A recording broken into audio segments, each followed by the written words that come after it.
¿Están listos? Ok. Hoy empezamos una serie que va a durar 3 semanas que se llama Rey Salvador. Y estamos hablando del advenimiento, el nacimiento, de por qué celebramos la Navidad y qué dice la Biblia acerca de todo eso y la importancia que tiene la Navidad. Entonces hoy voy a hablar como que la base, sí voy a hablar un poco de teología y voy a usar algunas palabras muy grandes el día de hoy. Entonces vas a querer anotar varias cosas y a lo mejor vas a querer volverlo a escuchar. Vamos a estar estudiando un pasaje en el 2º capítulo del libro de Pablo a los Filipenses, que es de mis pasajes favoritos en toda la Biblia y habla del ministerio, de por qué vino Jesucristo. Y eso es lo que vamos a hablar el día de hoy, las siguientes semanas, pero básicamente en 3 semanas el mundo entero se detiene por 24 horas, celebrando la fiesta más grande en todo el mundo, que obviamente es la Navidad, y todo lo demás toma segundo lugar cuando estamos celebrando eso. Y a veces yo sí me hago la pregunta, ¿cómo es posible que el nacimiento de un bebé campesino en el Medio Oriente hace 2 milenios hasta el día de hoy puede provocar embotellamientos de tráfico en Oaxaca? Y sin embargo, ¿sucede o no? Sucede, o sea, sigue impactando, sigue haciendo algo. ¿Y qué tiene de especial, de importante la Navidad? ¿Qué es? ¿Por qué? Pero la verdad es que si lo vemos así fríamente, la Navidad es el punto central de la historia de la humanidad. La historia misma se divide o no entre antes de Cristo y después de Cristo. La fecha del día de hoy toma fecha por el nacimiento de Jesucristo. Dios literalmente dividió la historia con este suceso. Y a veces pensamos, no, pues no es para tanto, pero vamos a ir a ver qué es lo que la Biblia dice acerca de Jesucristo, de su persona. Y de entrada les advierto, vamos a estar viendo lo que en ramos de teología conocemos como cristología, el estudio de la persona y la deidad de Jesucristo, lo que vamos a ver ahorita. Y poniendo la base, y simplemente para ver que, como digo, este pasaje yo creo que es uno de los pasajes concisos en la palabra que más describe de una manera tan sucinta y tan clara la obra y la vida de Jesucristo, para qué vino Él y el resultado de su venida también. Entonces, si traes tu Biblia, puedes buscar Filipenses capítulo 2, o traes el app de la Biblia o tu tablet, también puedes encontrar la información ahí. Pero la relevancia de la Navidad es esto: que Dios vino al mundo. La relevancia, ahorita voy a explicar qué significa eso, pero la relevancia del mundo. ¿Cuántos de ustedes les gusta estudiar la historia? ¿Les gusta leer historias? Me encanta estudiar la historia, y una de mis áreas de pasión en estudio es de la Segunda Guerra Mundial.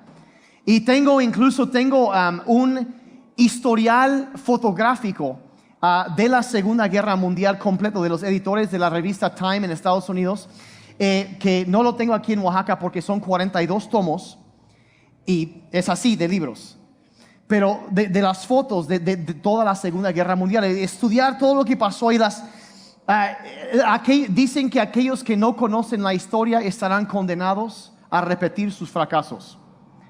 Y me gusta mucho estudiar la historia. Y en todo eso ustedes conocen cómo era que Hitler había estado avanzando en Europa, había capturado muchos y eventualmente sacó el ejército aliado de Francia y los mandaron a Inglaterra, y ya estaban bombardeando ya Inglaterra.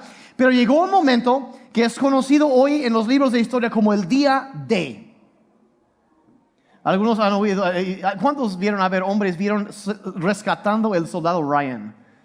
Oh, sí, sí, eso es una buena película. La más sangrienta creo que jamás he visto, pero al mejor de las mejores. Dios me habló una vez a través de esa película, pero eso es otro tema.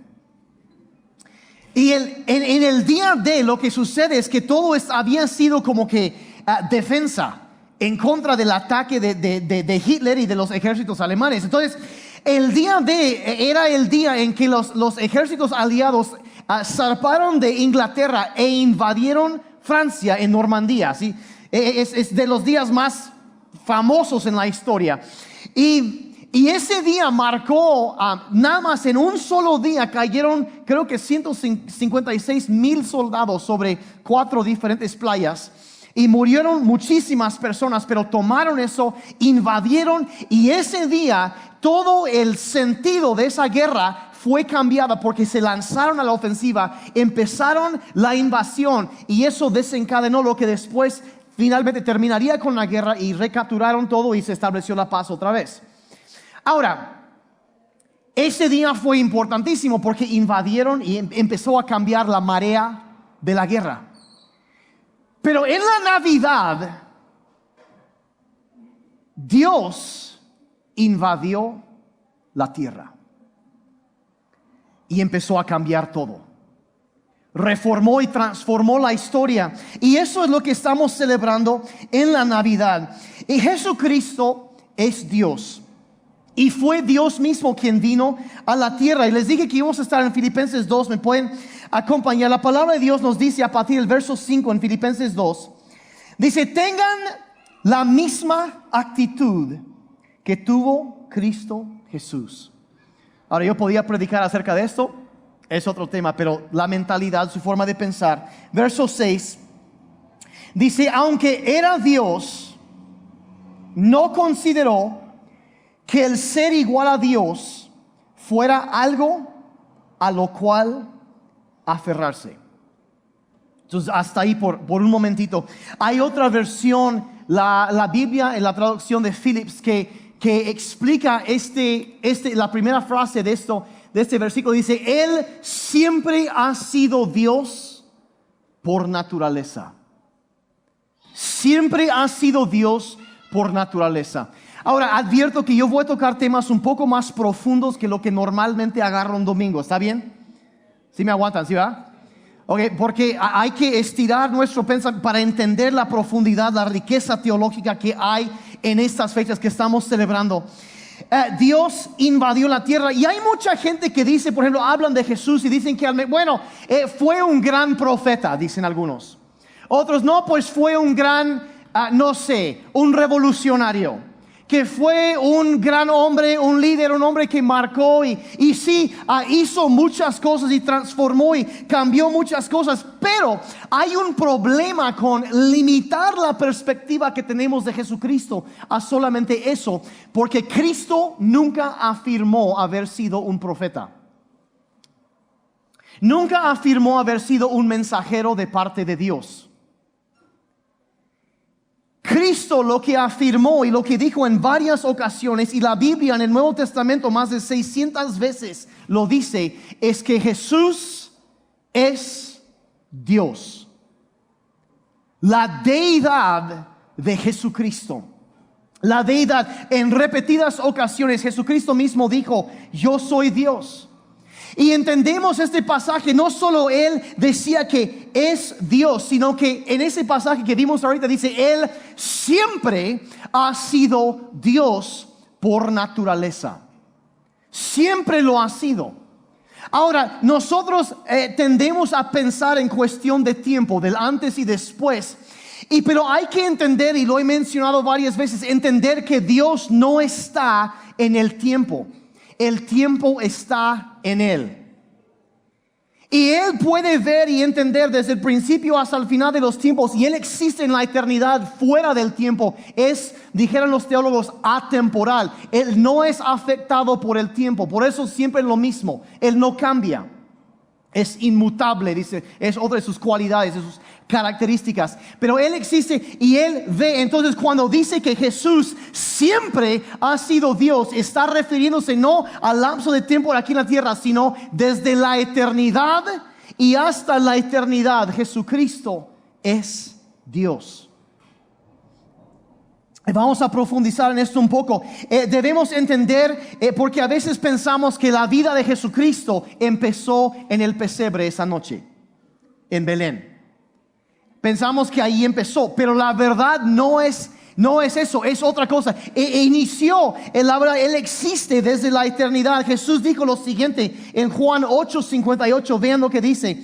Jesús les contestó, les aseguro que yo existo desde antes que existiera Abraham. Fíjense en cómo escoge sus palabras. No yo existía, sino yo existo, presente continuo. Existo desde antes que existiera Abraham, un hombre que vivió 1500 años antes de él. Entonces él estaba hablando desde antes de eso. Decía Jesucristo, no empezó a existir en el pesebre, sino que él existía. Y esto es, él existía incluso no solo antes de Abraham, existía aún antes de la misma creación. Y eso es un término que los teólogos le llaman la preeminencia de Jesucristo. Todos sabemos que es una eminencia, ¿verdad? Una persona que es una eminencia en alguna cosa. Pero cuando le fijas el prefijo pre a esa palabra, significa antes de. O sea que antes de cualquier otra eminencia está Jesucristo. La preeminencia de Jesucristo. Colosenses 1, versos 15 al 17, la Biblia dice lo siguiente, empieza a hablar y dice, Cristo es la imagen visible del Dios invisible. La imagen visible del Dios invisible. ¿Cuántos se acuerdan que en un momento Jesús dijo, el que me ha visto a mí, ha visto al Padre? Y a veces como Dios es espíritu, se nos hace difícil imaginar cómo sería. Pero Cristo vino y dice, Él es la imagen visible del Dios invisible. Si has visto a Cristo, has visto a Dios. Y dice, Él ya existía antes de que las cosas fueran creadas y es supremo sobre toda la creación. La preeminencia, otra vez, existía antes y es supremo sobre toda la creación. Verso 16, porque por medio de Él Dios creó todo lo que existe en los lugares celestiales y en la tierra.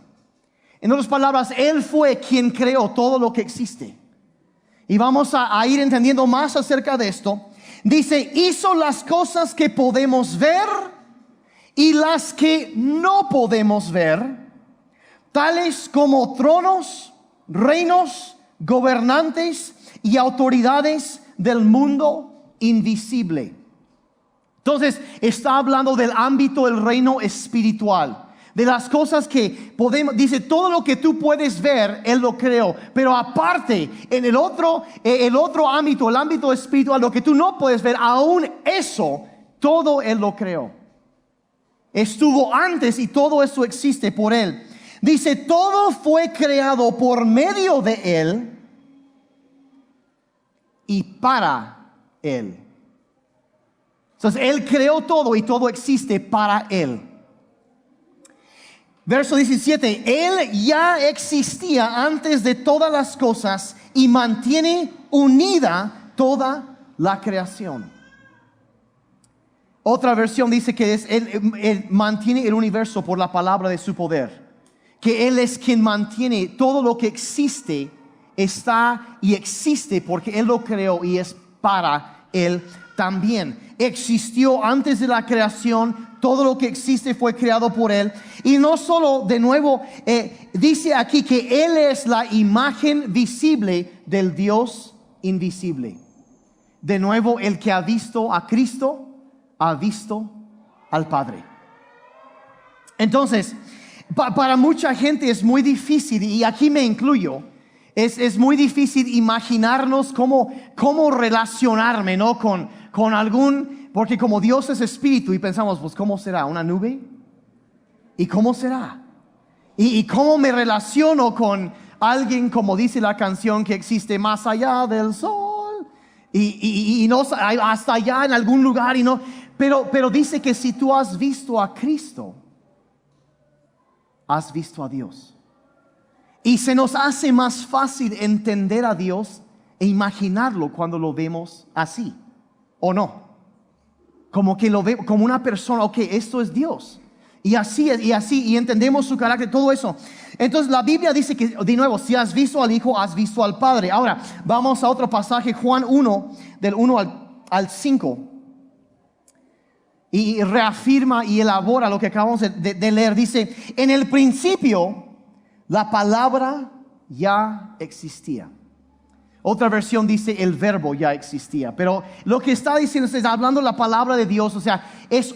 Y se darán cuenta en las próximas semanas que hoy apenas es parte 1 de esta serie, Rey Salvador. La siguiente semana vamos a ver otra parte y luego el domingo 23 también vamos a hablar de este mismo pasaje que estamos estudiando en Filipenses 2.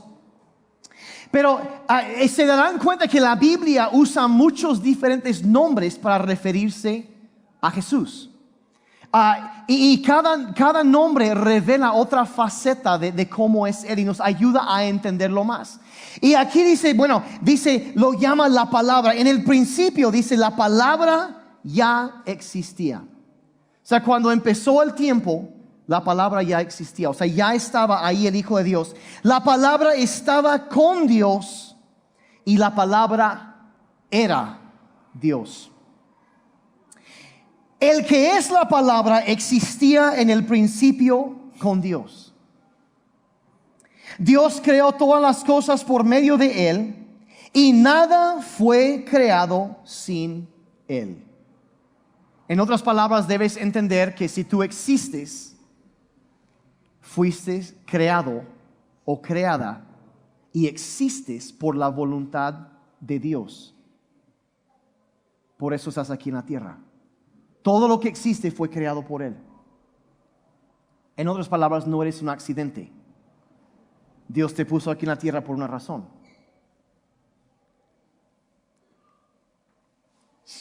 Dios creó todas las cosas por medio de Él y nada fue creado sin Él. Verso 4.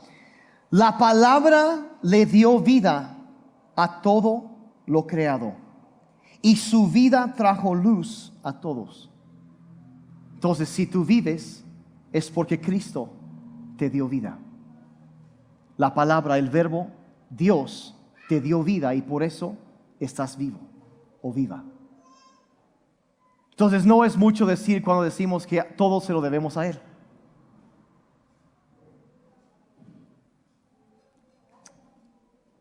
Verso 5. La luz brilla en la oscuridad y la oscuridad jamás podrá apagarla. Otra versión, Él es la luz que vino al mundo. Entonces su vida para nosotros nos trae entendimiento, iluminación, nos guía, nos dirige. Y a través de Él, como dije ahorita, podemos conocer a Dios el Padre. Porque el que ha visto al Hijo, ha visto al Padre. Porque Él es la imagen visible del Dios invisible. Entonces entendemos la importancia de entender lo que sucede en cuando estamos celebrando la Navidad. No es solamente, pues nació un bebé. No. Dios invadió el mundo. La preeminencia, el Cristo siendo es que pues nada más era un bebé. Sí, pero todo el poder de Dios estaba ahí.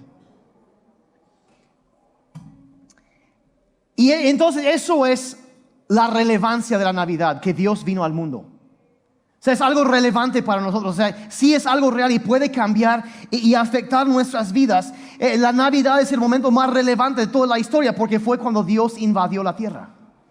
Es lo primero. La segunda cosa, noten esto, es la realidad de la Navidad. Es que Dios se hizo hombre. Primero Dios vino al mundo, pero Dios se hizo hombre. Dios se hizo hombre. Y esto es la verdad aún un poco más difícil de entender que lo anterior. Porque dices, la verdad, yo a veces me pregunto, si fueras Dios y quisieras revelarte a la raza humana, ¿te hubieras revelado como un bebé? O sea, como yo no lo entiendo, así que, ¿por qué? O sea, yo me imagino como que, no sé, se abre el telón y ahí entra y todo el mundo sabe que es Dios, ¿no? Pero no lo hizo así. No lo hizo así, sino, vean, vino como un ser humano, pero como un bebé. Y la verdad se nos hace tan raro, pero vean vean por qué fue lo que hizo. Regresamos a Filipenses 2 y el pasaje sigue diciendo, dice, aunque era Dios, no consideró el ser igual a Dios, que el ser igual a Dios fuera algo a lo cual aferrarse. Verso 7. En cambio, renunció sus privilegios divinos, adoptó la humilde posición de un esclavo y nació como un ser humano. Entonces está diciendo que él, siendo Dios, estando en el cielo, estando en la gloria con todo, él pudiendo quedarse ahí, él no consideró eso como algo a lo cual debía aferrarse, sino que dice, si vamos a la diapositiva anterior, por favor. Dice, en cambio de quedarse ahí en el cielo, y la verdad, los seres humanos, ellos hicieron este relajo, que se lo arreglen ellos. En lugar de dejarnos aquí para que nos destruyéramos todos, dice, y quedarse ahí en la gloria, disfrutando del cielo y toda la belleza y los coros de ángeles cantando y todo lo hermoso que es el cielo. Dice, en cambio a eso, renunció. Dice, no consideró eso algo como a lo cual aferrarse, sino en cambio renunció a sus privilegios divinos y se humilló a sí mismo. Se humilló, se hizo. Ahora, yo la verdad, este pasaje a mí me gusta mucho y escogí usar esta versión de la Biblia, que es la NTV, la Nueva Traducción Viviente, en lugar de la Reina Valera, porque la Reina Valera traduce este pasaje, si no mal me acuerdo, dice, se despojó a sí mismo.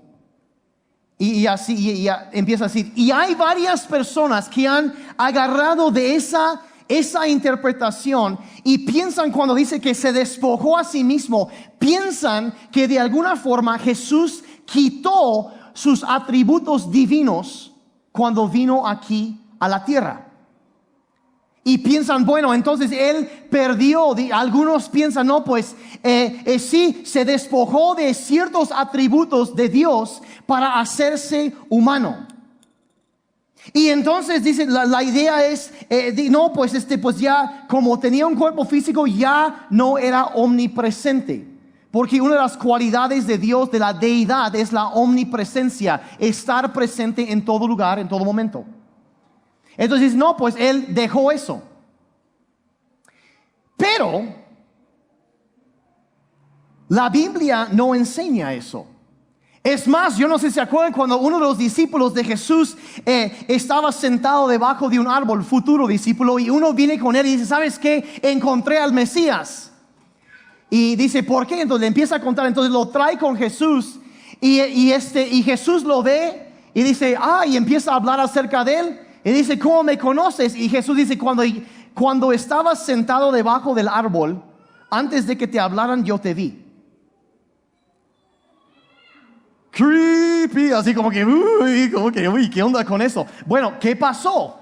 Jesús nunca perdió, y por ejemplo, nunca perdió el atributo de la deidad, que es la omnipresencia. Aunque estaba en un cuerpo, su presencia seguía. Él, por eso la omnisciencia, hay quienes han dicho, no, es que él tenía una mente humana. Entonces no podía entender así bien todo eso, pero la verdad, la doctrina bíblica clásica es que él es 100% humano y es 100% Dios. Es Dios mismo que se cubrió de carne humana.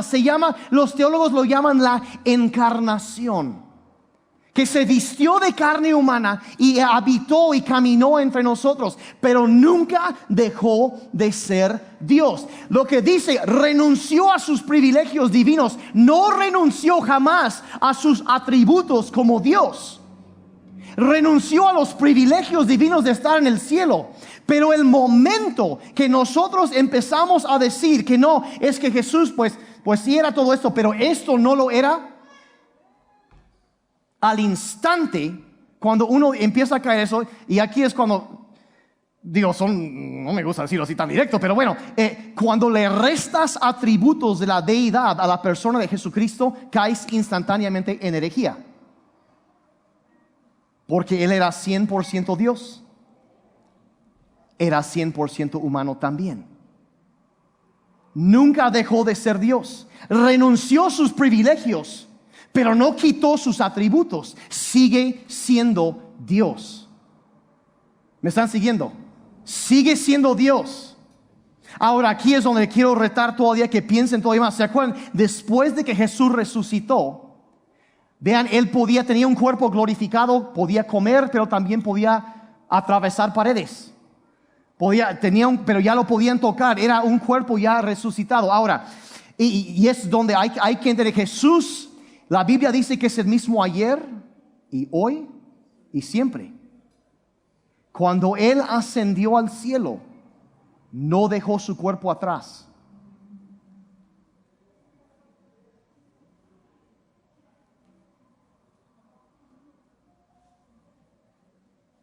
Sigue siendo 100% Dios, 100% humano, porque es el mismo siempre. Todas las cualidades, la plenitud, dice otro pasaje, de la deidad habita en Él. Todos los atributos de Dios, es totalmente Dios y es totalmente hombre. La encarnación, de los más grandes misterios de la teología. Y hay personas que no, es que era parte y se unieron. No, totalmente de los dos. Hubo muchas ideas y hay personas hasta la fecha. Yo escuché hace un par de años, apenas, aquí en la ciudad, de un hombre que decía, no, es que Jesús no fue 100% humano hasta después de la resurrección. Dicen, por eso era más Dios que hombre y por eso podía resistir las tentaciones. ¿Sabían ustedes que esa fue la primera herejía? La única herejía que la Biblia misma refuta. El que diga que Cristo no ha venido en carne es del anticristo. Así de plano. El que diga que Jesús no fue 100% humano es del anticristo, de plano. No es de que ay del chamuco, no, de plano es del anticristo. Así leve, pues.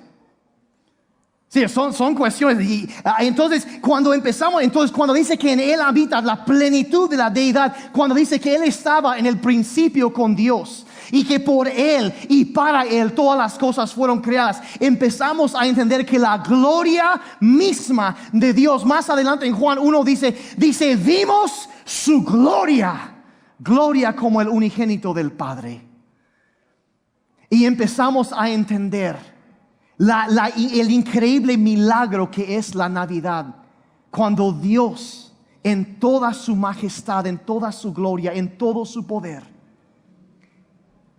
renunció a sus privilegios divinos, se humilló y vino a este mundo y nació como un bebé. Es impresionante. Se hizo hombre y como un ser humano dice, renunció a sus privilegios divinos, adoptó la humilde posición de un esclavo y nació como un ser humano. La Biblia amplificada lo dice así, dice, se hizo como los hombres y nació como ser humano. La realidad de la Navidad es que Jesucristo es un hombre real, con piel, sangre, huesos, cabello, tal como nosotros. Fue una persona real, no fue un mito, no fue una leyenda, no una fábula. Hay personas que dudan de la existencia de Jesucristo. Dicen, solamente en la Biblia hablan de Él, ¿no? Así que solo como hay solo ese libro nada más, pues ya de ahí. Muchos no saben que hay muchos historiadores seculares contemporáneos de ese tiempo que hablaron y escribieron extensamente acerca de Jesús. Y varios de ellos incluso mencionaron la resurrección también. O sea, hay evidencia fuera de la Biblia. Es más, los relatos históricos de la Biblia, lo que vienen siendo los libros, los evangelios y el libro de Hechos, nunca han sido refutados, jamás. El relato histórico bíblico es verídico y se ha corroborado por miles y miles de fuentes externos. Es confiable. Jesús es una persona que existía, vivió, caminó sobre esa tierra y hubo en un momento más de 500 testigos oculares. Pero no estoy hablando apologética, eso es otro tema. Pero a lo que voy es que fue una persona real.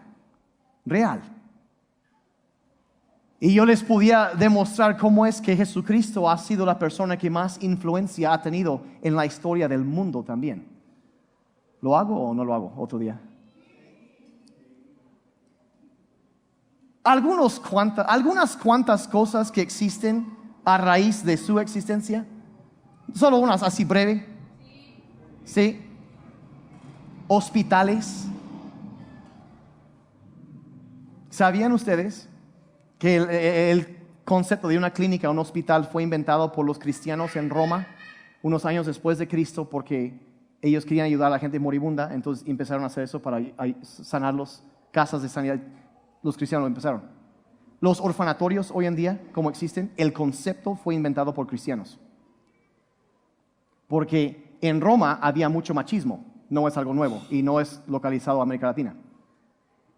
Si nacía una niña, la dejaban en la calle a morir, fuera de la puerta de la casa. Se quedaban con los niños, si se veía fuerte, y las niñas las dejaban en la calle. Ahí las dejaban. Entonces, ¿qué hacían los cristianos? Si Cristo había dignificado el lugar y había elevado el lugar de la mujer en la sociedad, que, por cierto, cualquier sociedad en donde el cristianismo ha tenido impacto, el valor y la postura social de la mujer ha sido elevada. Hasta hace 120 años más o menos, en la India, si moría un hombre, si lo enterraban a su esposa viva junto a él. Y si lo cremaban, la cremaban viva junto a él. Pero llegaron los misioneros cristianos y se cambió todo eso. Se elevó el estatus de la mujer en la sociedad. Es más, el concepto de la igualdad entre los sexos, de que la mujer y el hombre iguales delante de Dios, eso es principio bíblico. No es algo, la Biblia no es un libro misógino. Eso es de gente ignorante, no saben de qué están hablando. Pero siempre el valor de la mujer, los orfanatorios, los hospitales, las clínicas, la música notada. No sé si sabían esto. Si existe un sistema de notación musical, fue por un monje en el siglo IX, creo que en el norte de Italia, si no mal me acuerdo, tengo que checar ese dato, o Francia, que dijo, es que necesitan saber cómo cantar las canciones en la iglesia. Entonces inventó un sistema de notación musical y hasta el día de hoy existe música anotada por la iglesia. Debo hablar de la cantidad de obras de arte, de las más grandes y famosas en la historia del mundo entero que tienen raíces en el cristianismo. Piénsenlo. Arquitectura. Ese es otro tema. No sé si lo sabían, pero el Kremlin, que es como que la sede del ateísmo, casi, fue diseñado por arquitectos ortodoxos rusos, y es un estilo que tiene sus raíces en el cristianismo. Y podría seguir. O sea, ¿saben de dónde salió la Cruz Roja? Una cruz, ¿sí? De una enfermera cristiana que quería ayudar a hombres heridos en el campo de batalla. Y así siguen y siguen. Yo podría contar así, pero imagínate el impacto que todo eso ha tenido, todo por la vida de Jesucristo. Pero eso es otro tema. Otro día hablamos de todo eso. Se hizo como los hombres y nació como un ser humano. Dios vino a la tierra, Dios se hizo hombre. ¿Por qué hacer tal cosa? Si quisieras haber comunicado con los perros, te vienes como perrito, ¿no? Si quieres comunicarte con los elefantes, te haces elefante. Pero si te quieres comunicar con los seres humanos, te haces hombre. Y eso fue lo que hizo. Dios vino a la tierra, se vistió de carne humana. Y eso es lo que los teólogos, para los que están anotando, los teólogos lo llaman esto la encarnación otra vez. Que Dios mismo se vistió de carne.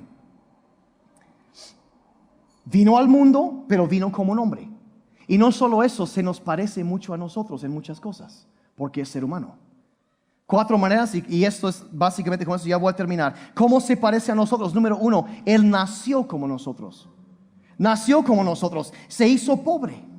Nació como miles de millones de bebés han nacido. Y Yo en serio, yo a veces pienso, no, pues mejor que pues abres el cielo y baja la escalera y los ángeles cantando con trompetas de oro y viene bajando el Hijo de Dios, ¿no? Y como que, wow. Y a lo mejor algún día va a suceder así. Pero la primera vez que vino como un bebé. Vino como un bebé.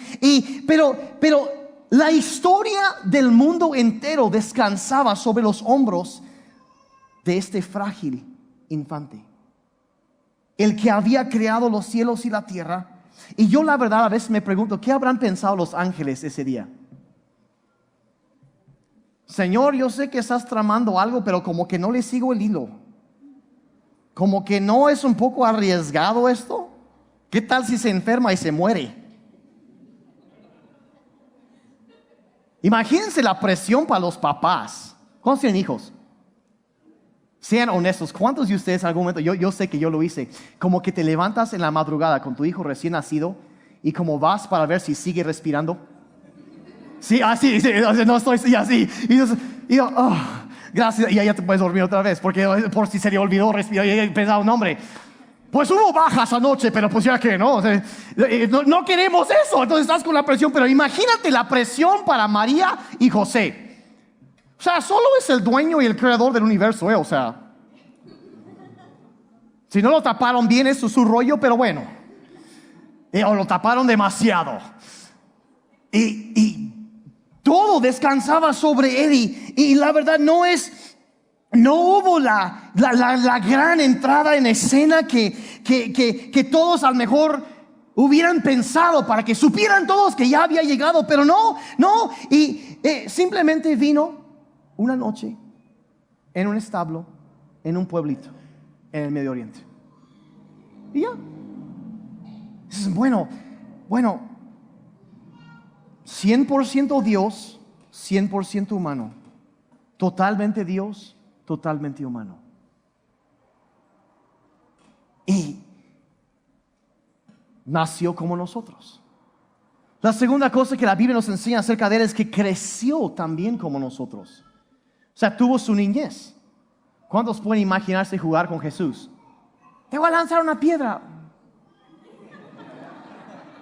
No se lo digas a tus papás, ¿eh? Nunca pecó. O sea, ahí sí, imagínate estudiar con él. ¿Quién terminó su tarea? Yo. Siempre, o sea, era de que, nunca de que, ¿por qué golpeaste a tu hermano? Ay, sí, tú el perfecto. O sea, imagínense, ¿cómo hubiera sido el hermano mayor así? ¿Cómo hubiera sido? Pero creció. Y vean lo que dice Lucas 2:52. Resume su niñez y dice, Jesús siguió creciendo en sabiduría y estatura, y cada vez más gozaba del favor de Dios y de toda la gente. O sea, resume su juventud así. Algún día, yo decía a mi esposa, decía en la primera reunión, algún día voy a enseñar una serie acerca de ese verso. No sé si captaron todo lo que dice ahí. Dice, siguió creciendo en sabiduría, o sea, en conocimiento intelectual, y en estatura, creciendo físicamente, cuidándose físicamente. Dice, y cada vez más gozaba del favor de Dios y el favor de la gente.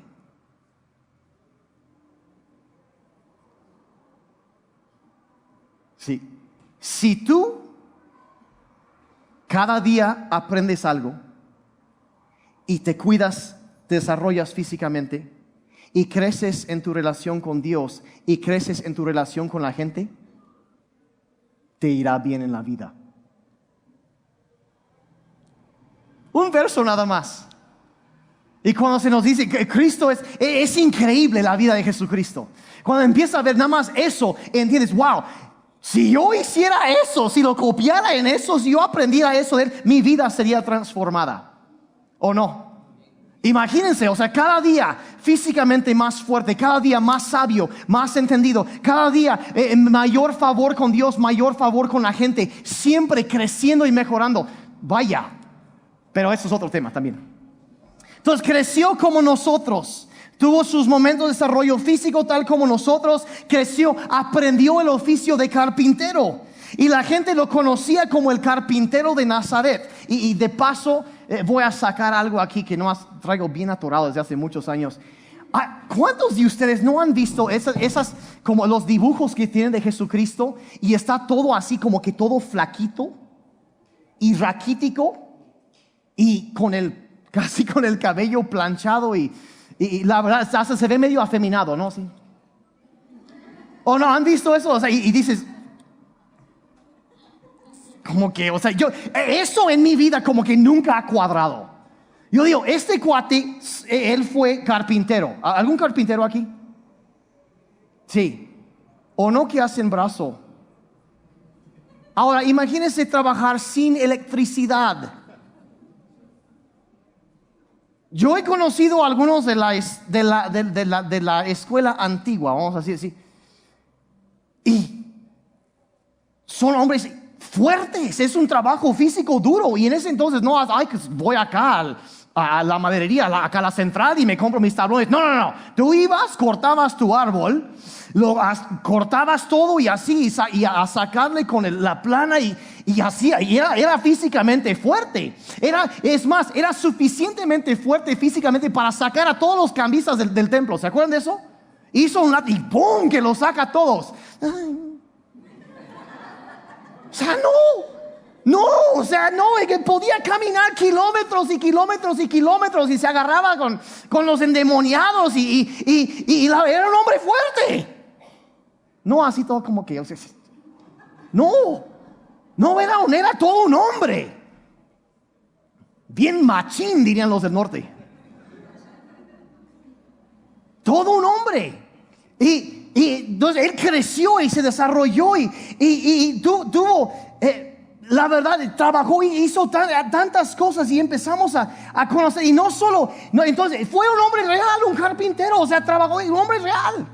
La realidad de la Navidad, Jesús, Dios vino a este mundo y se hizo hombre. Nació como nosotros, creció como nosotros. Número 3, fue tentado como nosotros. Fue tentado como nosotros. No solo sabe lo que es crecer y nacer, crecer, sino él sabe lo que es ser tentado. En el libro de Hebreos, la Biblia dice esto en Hebreos 4:15. Dice, nuestro sumo sacerdote entiende nuestras debilidades.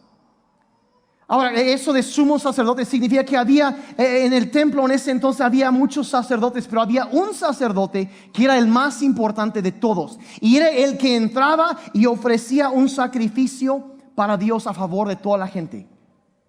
Y la Biblia dice que cuando Él ascendió al cielo, Él ahora es nuestro sumo sacerdote que está intercediendo delante de Dios día y noche por nosotros. Pero vean lo que dice, entiende nuestras debilidades, porque Él mismo experimentó nuestras tentaciones. Aunque bien dice, es cierto que nunca pecó. Nunca pecó, pero sí conoce nuestras debilidades. Él sabe cómo se siente ser tentado. Entonces ahí está, conoce las experiencias de los seres humanos. Sabe cómo se siente cuando es tentado en algún área. Cuando Él sabe todo eso, nunca pecó. Y fíjense, hay una diferencia entre ser tentado y pecar. Todos somos tentados. Cristo fue tentado, pero no pecó. Entonces, ¿qué significa eso? Significa que Él entiende lo que nosotros sentimos cuando llega el momento y a lo mejor caí y hice algo malo, le hice caso a la tentación. Él, cuando está ahí intercediendo a favor de nosotros delante de Dios, Él sabe cómo se siente. Entiende, dice, nuestras debilidades. Porque aunque era 100% Dios, también es 100% humano. Y entiende las luchas y las batallas que tenemos. ¿Me están siguiendo? ¿Están bien serios todos? ¿Están pensando? Eso es bueno, eso es lo que quería lograr el día de hoy. Están pensando, estirar. Entonces, nació como nosotros, creció como nosotros, fue tentado como nosotros. Y entender que Él fue expuesto a la tentación de mentir cuando Santiaguito, su hermano, rompió el jarrón del agua. ¿Me explico? Él sabe que es ser tentado en todo. Él sabe que es luchar contra los mismos impulsos que tú y yo tenemos. Nos conoce.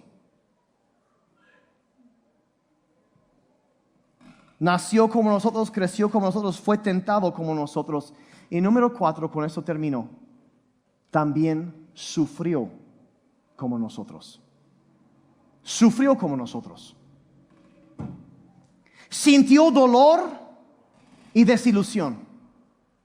Tuvo muchos problemas. Se cansó en varias ocasiones. La Biblia dice que él había caminado y se cansó. Por tanto, ministerio no había tiempo para ni comer. Y se cansó. Y necesitaba, entonces físicamente se agotaba. Estuvo fatigado a veces cuando estaba, ¿se acuerdan cuando estaba cargando la cruz hacia el Calvario para morir? Ya no llegó, tanta pérdida de sangre, no pudo, estaba con tanto dolor. Tuvieron que llamar a un hombre, Simón de Cirene, para que lo ayudara a cargar la cruz. ¿Se acuerdan de eso? ¿Por qué? Porque se cansó. Sufrió tantas cosas, el dolor, tantas cosas. Experimentó el dolor de la traición de sus amigos. Sabía qué era, cómo se siente que te hagan tranza en los negocios. Porque Judas no solo era traidor, también era ladrón. Y hay personas que parecen tener el espíritu de tranza, ¿verdad? Y luego agarran ciertas carreras políticas, pero bueno, eso es otro. Gente que parece estar poseído por el espíritu, el demonio de la tranza. Y Jesús sabe que cuando te hacen tranza, oye, te encargué esto y boom, desapareció. Es que hubo gastos. Y desaparece. Y dices, ¿qué pasó? Él sabe que lo traicionaran. Él supo que era, por ejemplo, supo que era el sentirse solo. Porque en los momentos más difíciles de su vida, la noche antes de su muerte, está en el huerto de Getsemaní. Y como era omnisciente, él sabía lo que le iba a pasar el día siguiente. Él podía ver lo que iba a estar sufriendo en la cruz o antes cuando iban a soltar. Podía ver eso. Y el nivel de estrés y la sobrecarga de adrenalina, de preocupación, llega a tal grado que los vasos sanguíneos en su frente empiezan a reventarse y suda sangre. Condición médica. Tan estresado y preocupado porque sabe qué es lo que va a experimentar. Y en ese momento de angustia, de sufrimiento, se voltea y va con sus mejores amigos y los ay, perdón, Jesús. O sea, no les importaba. Estaba sufriendo y había nadie ahí con él. Estaba solo. Él perdió a muchos. Nos acordamos, por ejemplo, de Lázaro. ¿Cuántos se acuerdan de Lázaro? Su amigo. Jesús se entera que murió. ¿Y qué hace? Jesús lloró. Experimentó dolor, pérdida, luto. Lo vivió. Pero hay otra parte de su vida que a lo mejor muchos no saben, y eso es, no se sabe a ciencia cierta, pero una vez cuando él tenía, creo, 12 años, sus papás lo perdieron en Jerusalén y regresan y lo encuentran ahí, 12 o 13 años de edad. Pero después de ese evento, la Biblia no vuelve a mencionar a su papá. Y para esas alturas él ya tenía 4 hermanos y mínimo 2 hermanas. Eran mínimo 7 en la familia. Y los teólogos generalmente consideran que José murió en la adolescencia de Jesús. Entonces ese niño, que era el mayor, sobre él cayó la responsabilidad de proveer, de trabajar y de proveer por las necesidades de su familia y de su mamá. Entonces él se la vio, tuvo que hacer eso. Y dicen que es por eso que cuando estaba en la cruz, se acuerdan algunos, que habla a su mamá y le habla al apóstol Juan. y le dice: Juan, he aquí tu madre, y he aquí tu hijo. Y lo que le estaba haciendo es haciéndole a Juan que se hiciera responsable económicamente de su mamá, porque Jesús cargaba con la responsabilidad de proveer económicamente por su familia, probablemente porque su papá murió cuando era niño. Era un hombre, la Biblia dice, experimentado en dolores. Sufrió mucho. Sufrió muchas cosas. Entonces él puede entender así el dolor que una persona es que perdí a mi papá, perdí a mi... Él sabe qué es perder a un ser amado, porque lo vivió, lo experimentó. Él sufrió como nosotros. Experimentó el rechazo. La misma familia por quien él había trabajado para proveerles, lo rechazaron y se burlaron de él. Y tuvo que salir de ahí porque la gente se ofrecía a escandalizar. ¿Qué no es el carpintero? ¿Para qué lo escuchamos? ¿Para qué lo escuchamos? Y se burlaron de él y lo dejaron ahí plantado. Rechazo de su familia, de todos. Él lloró, dolió. En otras palabras, Jesucristo fue humano. Vivió la vida. Porque la vida tiene esas cosas, ¿o no? Nos topamos con esas cosas. Es más, Jesús también se deprimió. En Getsemaní él estaba orando y dice la Biblia, Mateo 26:38, dice: mi alma está muy triste hasta la muerte. La versión Dios habla hoy de este pasaje dice: Jesús se deprimió. Así de plano. Entonces a veces pensamos, todo eso, él conocía el dolor, conocía el sufrimiento porque lo vivió. Entendía lo que es sentir todo eso y a veces pensamos que nadie entiende lo que estamos enfrentando y nadie sabe lo que estoy sintiendo cuando estoy encerrado a solas en mi cuarto pensando en la muerte o pensando en esto o aquello. Pero en todo esto Jesús lo vivió, y no solo eso lo vivió, sino lo entiende, sigue consciente y conoce nuestras debilidades, conoce nuestras luchas, conoce nuestro sufrimiento. A lo mejor es imposible para mí entender lo que pero él experimentó eso. ¿Me están siguiendo? Él sabe qué es sentirte solo en los momentos más difíciles. Él sí sabe cómo se siente el dolor que quizá tú ahorita estás enfrentando. Él sí lo conoce. Conoce tus presiones, conoce tus problemas, conoce tus debilidades. Él es Dios, pero también es hombre. Y en todo eso, conociéndonos, viviendo, habiendo experimentado todo eso, a eso vino. Un gran teólogo del pasado lo resumió así, dice: el Hijo de Dios se hizo hombre para que los hijos del hombre pudiésemos ser hechos hijos de Dios. Para eso vino. Para eso vino. Y esa es la realidad de la Navidad, que Dios se hizo hombre. Vino a caminar entre nosotros, a andar entre nosotros.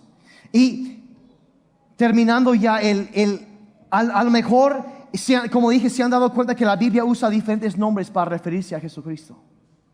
Y cada uno revela algo, pero hay uno que quiero terminar con eso, que es en Isaías 7:14.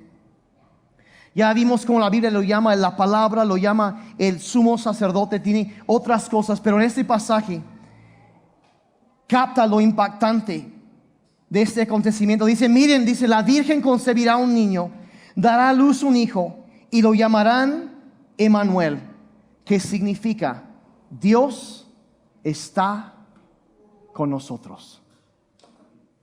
Dios está con nosotros. Dejó la gloria, todos sus privilegios divinos, se vistió de carne, vino aquí a este mundo para que nosotros pudiéramos conocerlo y ser hechos hijos de Dios. ¿Me están siguiendo? Ya terminé de predicar.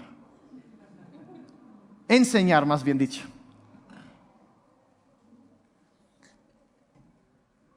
Lo que todo esto llega es simplemente esto: no estamos solos. Dios está con nosotros. Él vino y eso es lo que celebramos en la Navidad. Hay quienes, no, es que no fue en estas fechas. ¿Qué importa en qué fecha fue? Lo importante es que vino. No vamos a discutir no importa eso. Probablemente ni fue el 25. Es más, casi seguro que no fue el 25. Pero ¿saben qué? No me importa. Yo voy a celebrar no solo el 25, sino todos los días la Navidad, porque Dios está con nosotros. Emmanuel vino, se hizo hombre, vino y Dios es bueno. Y nos entiende en todo eso, en los momentos más oscuros, los momentos más tristes, más solos. Puedes saber que Emmanuel, Dios con nosotros, está contigo. Y a lo mejor eso es lo que celebramos en la Navidad, que Dios vino a este mundo, que Él invadió este mundo, cambió la historia, se hizo hombre y está con nosotros. Y es maravilloso. Y la verdad, bueno, yo ya termino, no voy a seguir predicando. Voy a orar, porque no cierren sus ojos. Padre, gracias te damos en este día. Gracias por la Navidad. Padre, que estamos empezando a celebrar ya en estas fechas. Gracias por la Navidad. Gracias, Señor, por extenderte hacia nosotros, la humanidad perdida, cuando no lo merecíamos. Señor, gracias por darnos a tu Hijo Jesús. Gracias.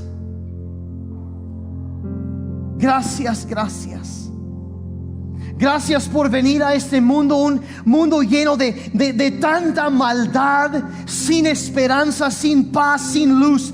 Pero viniste para ofrecernos perdón, consuelo y esperanza para el futuro. Y Padre, yo oro en esta tarde por cada persona que está aquí, o aquellos que están viendo esta grabación, que nos acompañan en internet. Padre, yo pido por aquellos que se sienten solos. Padre, aquellos que quizá por primera vez extrañan a alguien esta Navidad.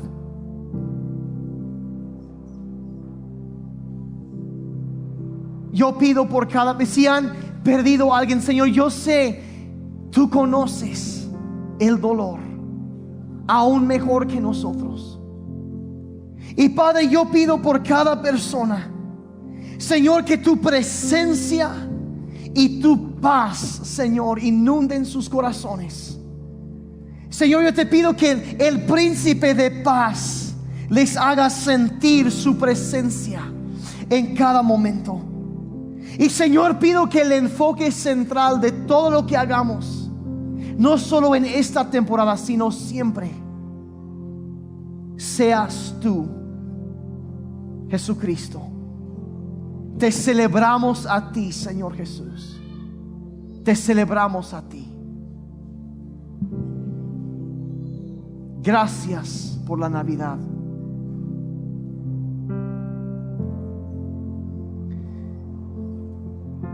Terminando, una cosa más. Cristo vino a este mundo, pero llega el momento en donde tiene que venir también a nuestras vidas. Un momento en donde sabemos que Él está, pero donde Él toca y viene para entrar y tocar nuestras vidas y transformarnos. Quiere entrar a hacer una transformación profunda en tu vida. Borrar la culpa de los pecados del pasado y darte un propósito en el presente y esperanza para el futuro. De eso se trata la Navidad. Para eso vino Jesucristo. Para eso vino. Y quiere venir a quitar la culpa, las cargas, todo lo que traemos arrastrando, y darte libertad. Y quizá tú estás aquí el día de hoy y estás escuchando esto nos estás acompañando en internet, estás viendo la grabación y tú te das cuenta, la verdad, sí, yo llevo cargando muchas cosas y a lo mejor, sí, la Navidad siempre ha sido algo bonito, pero en esta Navidad realmente Dios extiende el mejor regalo que se puede dar, que es el regalo de su perdón y de la vida eterna, de vivir una vida libre de culpa, una vida libre de ataduras, de adicciones, donde Él puede entrar y transformarte para siempre. Y si en esta Navidad, o sea, que estamos empezando apenas a celebrar estas fechas, pero tú te das cuenta, yo necesito eso, yo necesito que Dios venga a mi vida, que invade mi vida, que me perdone por mis pecados, que me adopte como un hijo suyo y que me dé una nueva vida. Y hay algo dentro de ti que dice, ¿sabes qué? Es tu día. La Biblia dice que hoy es el día de salvación. Y yo les quiero pedir con todos los ojos cerrados aquí, porque no estoy para exhibir a nadie, pero si tú estás aquí escuchando eso, o estás escuchando esta grabación, viendo esto, y tú dices, sí, hoy es mi día, yo quiero tener ese regalo de vida eterna, yo quiero recibir el regalo de la Navidad, yo quiero recibir a Cristo para lo que Él vino a tocarme. Si eso es lo que tú quieres en este día, por favor, quiero que te levantes la mano ahí donde tú estás, bien en alto, porque yo quiero orar por ti. No lo hacemos para exhibir a nadie, pero dices, yo necesito la presencia de Dios. Y así, muchas gracias, gracias. Si hay alguien más y dices, yo necesito eso, yo necesito la presencia, yo necesito eso. Yo digo, no es para exhibir a nadie, pero con los ojos cerrados. Si hay alguien más que dices, yo quiero recibir ese regalo de salvación, hoy es el día de salvación. Y si eso es lo que tú quieres, quiero guiarte en una oración breve en este momento. Y es más, quiero pedir que todos los que estamos aquí presentes, si todos pudiéramos decir esta oración juntos, para que nadie tenga que orar solo, sino que se sientan el apoyo y son parte del cuerpo de Cristo, que van a ser adoptados en esta familia. Si es lo que deseas, te voy a dirigir esto y acompáñenos todos, por favor, que nadie tenga que orar solo. Digan conmigo: Señor Jesucristo, mi Padre Celestial, gracias por la Navidad. Gracias por invadir este mundo. Gracias por venir para rescatarme. Te pido que me perdones por todos mis pecados. Cámbiame, hazme nuevo. Jesús, sé mi Salvador, el Señor de mi vida. Lléname con tu Espíritu para que pueda seguirte y vivir para ti. Mi vida no me pertenece, te la entrego a ti. Gracias por vida nueva, te entrego la mía, en el nombre de Jesús. Y todos dijeron amén, amén y amén. Den un aplauso al Señor de gracias por vida nueva. ¿Quieren ponerse de pie? Pónganse de pie y sigan alabando a Dios. Gracias, Señor, gracias que tú eres bueno, Señor. Vamos a alabar a Dios un momentito más.